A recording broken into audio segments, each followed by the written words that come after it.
Sebagai pelaksananya dari PT Riki Kencana Sukses Mandiri. Logistik ya? Logistik ya? Saya bagian pelaksana itu ya mencakup seluruh. Mencakup ya? Iya, dari logistik kan, teknisnya. Sejauh ini Pak, gimana perkembangan pembangunan gedung kantor bupati ini? Kalau untuk jalan 2 bulan ini ya kita masih tahap istilahnya mobilisasi sih ya. Nunggu material masuk, nunggu tenaga masuk, itu kan belum efektif nian.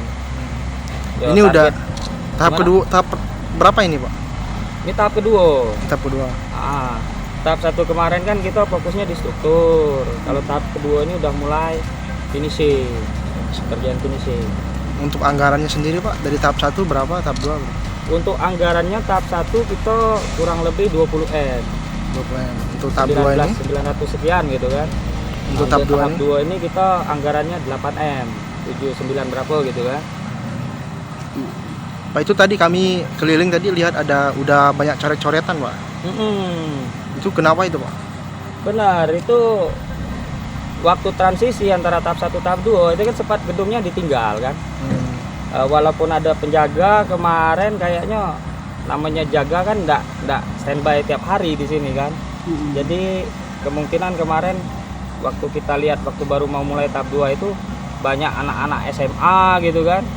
Budak-budak ya tanggung-tanggung lah gitu, anak-anak tanggung main-main ke sini, alasannya katanya mau foto-foto apa, cuman ngancurin gitu, nyoret-nyoret sampai pintu-pintu hancur gitu kan, kaca-kaca pecah gitu. Selaku kita dari pihak perusahaan dari kerja Pak, sudah ada mengancam ke pihak penegak hukum misalnya, supaya kita ketahui pihak kepolisian. Kalau untuk penegak hukum belum ada laporan ke situ, tapi untuk dari pihak dinas terkait, baik dari dinas PU kan, itu sudah mengetahui hal ini ya. Iya. Harapan enggak? Ya harapannya kita himbau sih ya agar masyarakat sekitarnya kan mendukung kita itu kan dalam pembangunan ini kan.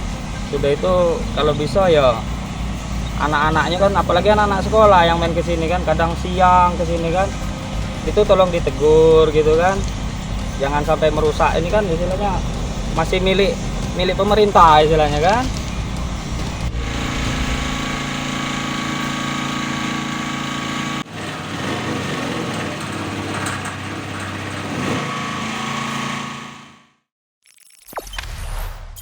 Jangan lupa subscribe, share, komen, dan like ya.